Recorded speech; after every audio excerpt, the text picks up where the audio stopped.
बिस्मिल्लाहिर्रहमानिर्रहीम अस्सलामु अलैकुम वरहमतुल्लाहि वबरकातुहू। Lecture number 20 computer for class second year. Student हमारा चैप्टर 2 चल रहा है algorithm and flowchart. Last video lecture में हमने बात की थी कि हम सिलेक्शन कंट्रोल स्ट्रक्चर का जो इफ़ एल्स का नेस्टेड वाला पार्ट है उसको डिस्कस करेंगे। हमने जाने थे इफ़ स्ट्रक्चर को, हमने जाना था जो सिंपल था, ठीक है, और उसमें कोई बहुत ज़्यादा कन्फ्यूजन्स नहीं थी, कॉम्प्लिकेटेड नहीं था। फिर हमने इफ़ एल्स को जान लिया था कि इफ़ एल्स के अंदर किस तरह से हमारे पास ऑल्टरनेट ऑप्शन होता है, यानी ऑप्शन ए सिलेक्ट हो जाए या ऑप्शन बी सिलेक्ट हो जाए। तो ये तो इफ़ और इफ़ एल्स वाली सूरत हाल थी। लेकिन इफ़ एल्स के अंदर एक और इफ़ एल्स लगा हो, ये नेस्टेड इफ़ एल्स कहलाता है, ठीक है। इसको हमने आज डिस्कस करना है। इफ़ एल्स के अंदर एक और इफ़ एल्स अगर लगा हो तो that is called as nested if else, ठीक है। इससे रिलेटेड एक केस आपके सामने प्रॉब्लम की शक्ल में मौजूद है।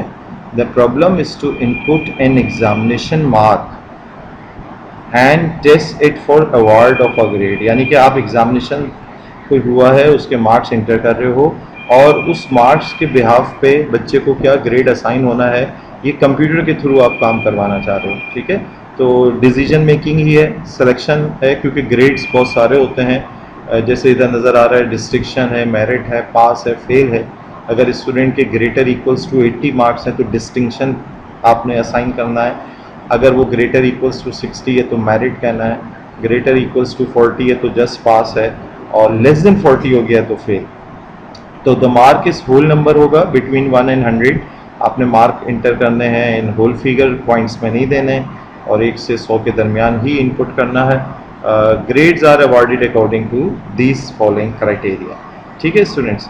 अच्छा, इसमें ये बात जहन में रहे कि आप अच्छा से समझते हो कि एक वैल्यू है, एक वैल्यू जो कि समझ लें मैं मार्क किसी के इंटर करता हूँ 83 अगर मैं मार्क उसके इंटर करता हूँ तो वो तो ग्रेटर इक्वल्स टू 80 भी है, वो तो ग्रेटर इक्वल्स टू 60 भी है, वो तो ग्रेटर इक्वल्स टू 40 भी है।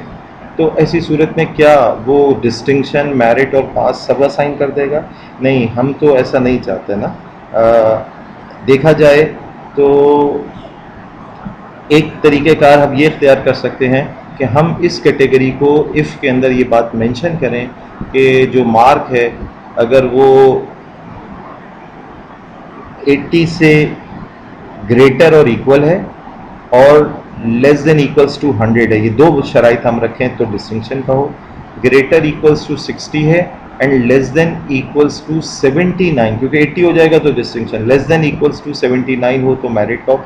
लेकिन ये जो है गैर ज़रूरी, हम अपनी कोडिंग को बढ़ा लेंगे। ऐसे में स्टूडेंट इफ़ एल्स का जो नेस्टेड वाला हिस्सा है, इफ़ एल्स को जो नेस्टेड फॉर्म में हम यूज़ करेंगे, उसके अंदर ये सहूलत है कि वो 1 आउट ऑफ सेवरल जो ऑप्शंस हैं उसको सिलेक्ट करता है, ठीक है। बहरहाल रीड मार्क, ये एल्गोरिथम आप देखें, read mark if mark is greater equals to 80, अगर ग्रेटर इक्वल्स टू 80 है देन राइट डिस्टिंक्शन लिख देगा, ठीक है। अब ग्रेटर इक्वल्स टू 80 है तो डिस्टिंक्शन लिख दिया। एल्स इफ़ मार्क इस, एल्स देखें, एल्स के बाद अगेन एक इफ़ वाला पोर्शन चलेगा, ये इफ़ के साथ जुड़ा एल्स, ये इफ़ के साथ जुड़ा एल्स, ये इफ़ के साथ जुड़ा एल्स, तो मल्टीपल इफ़ एल्स चल रहा है। एक इफ़ एल्स के अंदर एक और इफ़ एल्स आ रहा है। तो else if mark is greater equals to 60 and mark less than equals to 80 then write merit. वैसे स्टूडेंट्स इन्होंने यहाँ पर ये मेंशन किया हुआ है एंड मार्क लेस देन 80, तो ये लिखने की ज़रूरत बज़ाहिर नहीं पड़ेगी। जब हम इंशाअल्लाह ताला प्रोग्रामिंग करेंगे उसमें आप देखेंगे कि आप सिर्फ इतना लिख देते फ़कत कि मार्क ग्रेटर इक्वल्स टू 60 तो भी इनफ था। ये बात अभी मैं आगे आपको क्लियर करता हूँ। बहरहाल mark greater equals to 60 and mark less than 80, उस सूरत में राइट मेरिट। फिर अगेन एल्स इफ़ मार्क अगर ग्रेटर इक्वल्स टू 40 है एंड मार्क लेस देन 60 है देन राइट पास। और एल्स अब यहाँ पर कोई मज़ीद कंडीशन नहीं रह गई, बसूरत दीगर तो कैफियत यही है। ये भी उन्होंने देखे मेंशन कर दिया, हालांकि मेंशन करने की ज़रूरत नहीं थी। अब बसूरत दीगर बात यही रह जाती है कि वो 40 से लेस ही मार्क होंगे, तो सिर्फ एल्स लिख दिया जाता, वो काफ़ी था।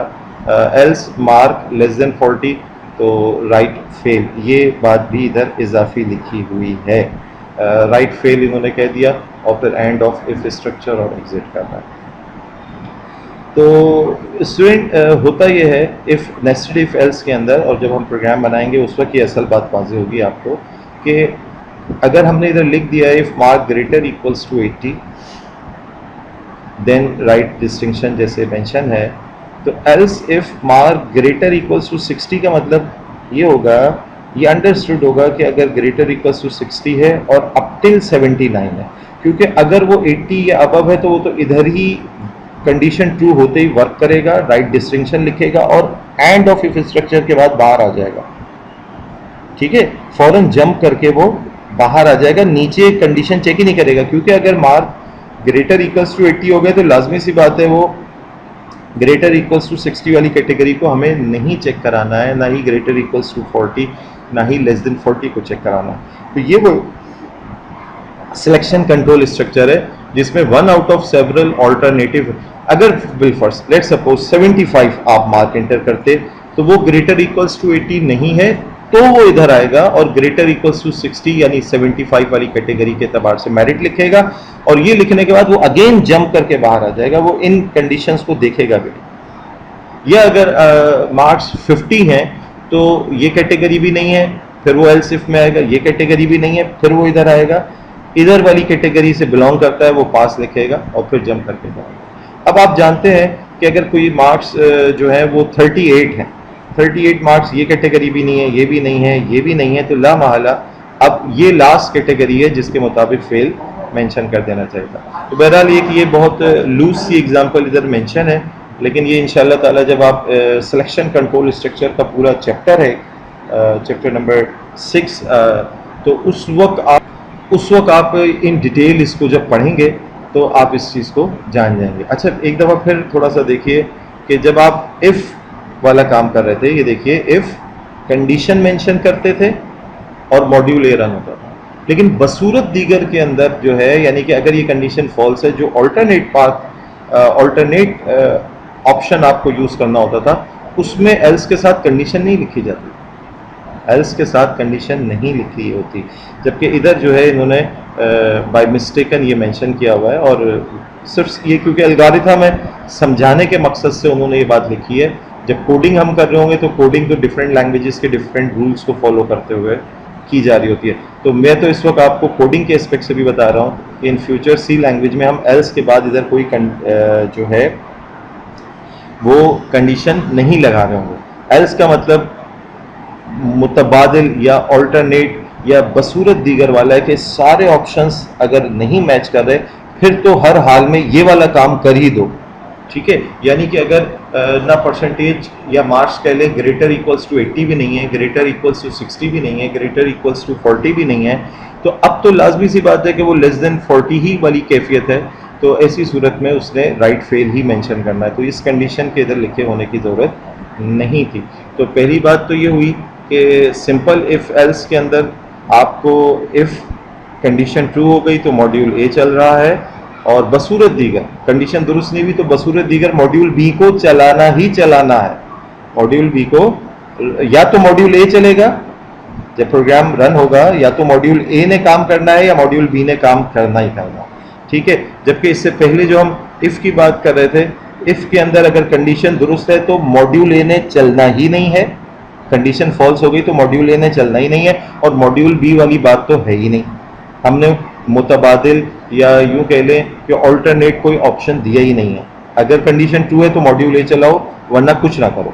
जबकि इफ़ एल्स के अंदर ये बात सामने आई थी कि अगर कंडीशन दुरुस्त है तो मॉड्यूल ए चलाओ, वरना मॉड्यूल बी चलाओ।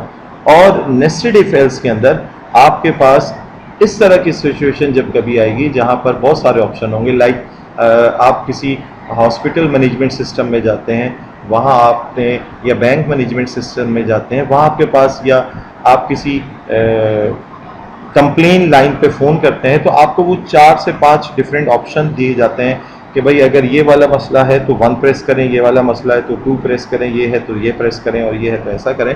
तो आप उनमें से उन सेवरल ऑप्शंस में से कोई एक ऑप्शन सेलेक्ट कर रहे होते हैं। तो ये वो सूरत हाल है कि जब आपको more than 1 more than 2 opportunities मिली हुई हैं तो हम उसमें प्रेफर करते हैं कि नेस्टेड इफ एल्स को यूज़ करें। इसके अलावा स्टूडेंट सिलेक्शन कंट्रोल स्ट्रक्चर के अंदर हमने, जैसे मैंने आपको जिक्र किया था, नेस्टेड इफ भी आएगा, जो कि जब हम डिटेल में इस चैप्टर को डिस्कस कर रहे होंगे तो उस वक्त जानेंगे। इसके अलावा एक बहुत ज़बरदस्त सिलेक्शन कंट्रोल स्ट्रक्चर जो है और मोस्ट इम्पॉर्टेंट टॉपिक भी है जो चैप्टर नंबर 6 में आएगा ही, और वो है केस से रिलेटेड। ठीक है, उसके अंदर जो है वो